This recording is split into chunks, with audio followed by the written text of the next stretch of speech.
So here I'm going to talk about Economics of Advertising, second edition, Brian Chiplin and Brian Sturgess. Sturgess. I had just finished my doctorate and my topic was Economics of Advertising in the manufacturing sector of developing India, and I just picked up this book.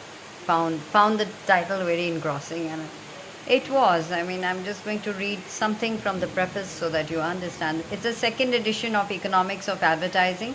It represents a complete reworking of the original edition published by the Advertising Association in 1967. As with the earlier report, the work was commissioned by the Advertising Association, but we were given a completely free hand in its preparation. The views expressed in the book are not intended, therefore, to reflect those of the Advertising Association, and neither were they influenced by the association. The conclusions reached are those of the authors, and we accept full responsibility for them. The general intention in writing the book was to provide an up-to-date review of the economics of advertising.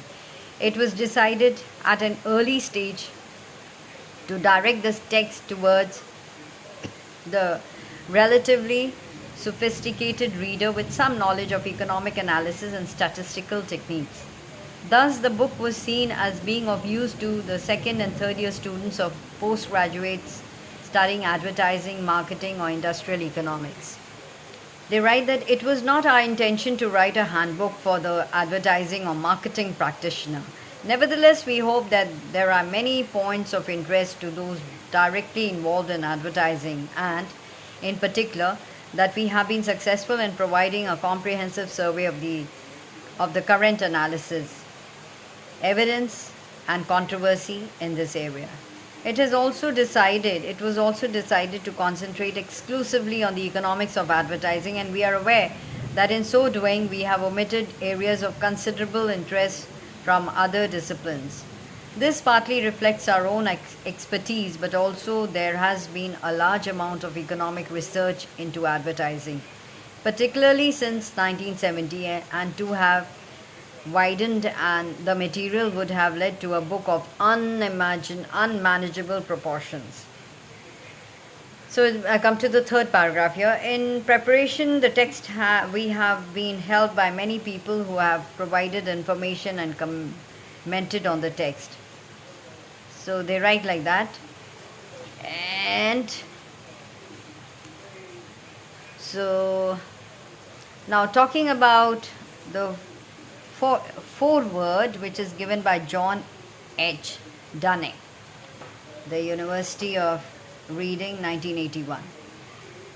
As the extensive list of references at the end of each chapter shows, a great deal has been written on the economics of advertising in recent years. What then is the justification for this present book? First, I believe it presents in just about 140 pages a most succinct yet comprehensive review of the state of the art on the subject, embracing both the theoretical and the empirical contributions of the last 20 years or so in a language which will appeal to academic and business readers. The authors are to be congratulated on their economy of words without any loss of analytical rigor. While inevitably some aspects of advertising have not had the detailed treatment many would like, the main areas of debate are clearly identified and the various views carefully appraised. But this book is more than a review. Especially in chapters 3 and 4, the authors take the debate on the nature of advertising and how the firm embraces it into its wider framework, the decision taking a step further. Chapter 4 then discusses advertising from the consumer's perspective and as a service in its own right, while Chapter 5 puts these two aspects together and looks at some of the effects of advertising on economic performance and welfare. In these chapters, sometimes explicitly and sometimes implicitly, the authors identify the role of advertising in the current debate among academic economists about the allocation of resources in a disequilibrium situation and as a central feature of any analysis incorporating time and uncertainty. The key concepts in this context is information and its function in helping markets to operate effectively. Those who defend advertising as are one on the firmest ground when they argue that in its absence, the transaction costs of any sale or purchase, and particularly those to do with the search for goods and knowledge about their attributes, would be higher, and as a result, buyers would be worse off. Not only would they have to pay more for their goods and services, but the probability of their making a wrong choice would be increased. It follows then that the greater the variety of goods offered for sale and the more difficult it is for a consumer to judge the capacity of a good to satisfy a particular want before he buys it, the more he will value objective information to help him make the right choice. Viewed in this way, there can be little doubt that advertising provides an important social benefit by reducing market imperfections and improving information flows. The only question which has to be resolved concerns the identification of the appropriate level of advertising and the point at which the net costs of providing more information are greater than the net benefits. When an advertiser moves away from providing information to attempting to change the taste of consumers. The boundary line between informative and persuasive advertising is a very difficult one to draw, and as the authors point out, the distinction no longer has the appeal that once it did. Those who criticize advertising and argue that too many resources are being allocated to it are, in part, asserting that too much information is provided and that it pays an enterprise to advertise beyond the point at which it is beneficial to other members of the society. But mainly they are asserting that the information or the interpretation given to it by the advertiser is incomplete or in some sense distorted. Now, such imperfections may range from exaggerating product quality to concentrating on a particular aspect of a good's attribute, within brackets, to the exclusion of others, closer brackets, to fostering a certain image associated with the product. Yet, for this to be the case, it has to be shown that either the purchaser who has been persuaded to buy a product finds that after all he would rather not have bought it, or that because of the advertising he is paying a higher price for it. While some research has been done on the latter effects of advertising, we know less about its impact on the consumer satisfaction. But in any event, the authors of this book present both sides of the argument very fully, and also the extent to which the benefits of advertising depends on its objectivity. For example, compare the role of consumer associations and publications like Which with the various food and hotel guides, which is a book that is. Here, as a consumer, I find the main difficulty is to obtain a value-free assessment. Perhaps this indeed is impossible simply because the utility of a good is, to a certain extent, customer specific. One has only got to look at wide divergent reviews of a new play in the West End or the merits of a new motor car as detailed in the technical journals to appreciate this. Questions like who does the advertising, at whom is it directed, the answers to which have implications for both efficiency and welfare, seem to me to warrant at least as much attention by scholars as those dealing with the broader economic effects of advertising. Certainly, the present authors cannot be accused of general or superficial reasoning. Their analysis, while using all the technical apparatus tend to satisfy the most critical economists, is nevertheless geared to answering specific and pragmatic questions.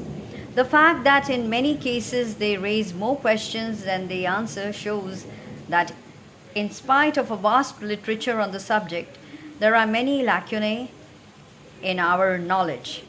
In their final chapters, the authors look at some of the effects of advertising.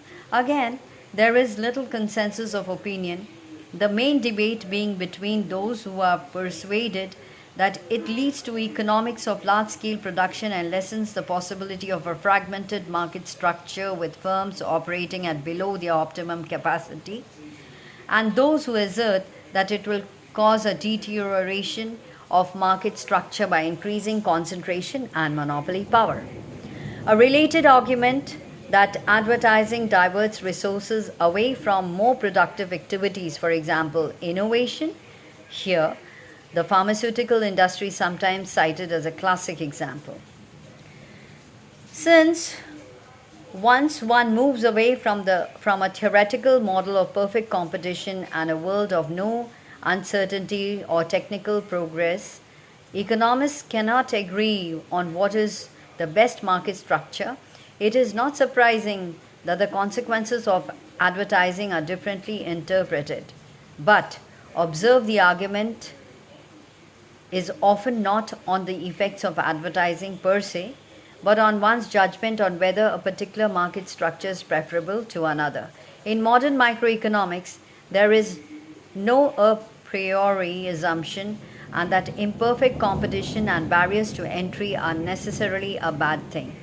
Indeed, some economists have argued for a complete reinterpretation of the concept of competition for public policy purposes, in the words of Professor R. Bork. Now, these are his words. Competition may be read as a shorthand expression, a term of art, designating any state of affairs in which consumer welfare cannot be increased by moving to an alternative state of affairs by judicial decree. Conversely, monopoly and restraint of trade would be terms of art for situations in which consumer welfare could be so improved, and to monopolize or engage in unfair competition would be to use practices inimical to consumer welfare. So these are the words of Professor R. Bork for reinterpretation of the concept of competition for public policy purposes. So to end, he writes, perhaps if advertising were viewed from this perspective and via its impact on the information provider, on the efficiency of markets, a lot of the hot air engendered by the advertising debate would be dispersed and more light would be shed on substantive issues. Certainly, the authors are light shedders rather than heat generators, but their urbane, academic style should not disguise occasional shrewd judgments about the role of advertising in modern society and a real contribution to our understanding of its place in the wider context of information economics. Perhaps it's because they are so careful in their analysis that they do not make sweeping policy recommendations. Indeed, they are loath to do so, as they believe that many of the arguments about the effects of advertising are less about advertising and more about the particular perspective held on information and competition in modern society, or about non-economic questions on which the economics is not proficient to pronounce. So this is the foreword we finish, given by John H. Dunning, University of Reading, in way back in 1981. So a final summing up, I'm reading up page 139 by the authors. It is, in this book as a whole, we have sought to summarize the main economic literature as it relates to advertising. Undoubtedly, we have left out many issues which others would regard as important. Many of these are non-economic in nature, and we would not wish to create the impression that they do not matter. Rather, we have no expertise or authority to comment on issues of morals, ethics, and general social principles. The subject of advertising generates heated arguments on both sides, and we have tried to avoid these as much as possible. Within the topics we have examined, many questions of substance remain unsettled, and the arguments, both empirical and theoretical, are complex. It does not seem appropriate to us to produce a simplistic verdict on the contribution of advertising to the well being or otherwise of society. We have tried to present what we see as the important economic issues, and we hope that the reader will be in a better position to make an informed judgment or at least ask the right questions in a highly emotive area. Thank you.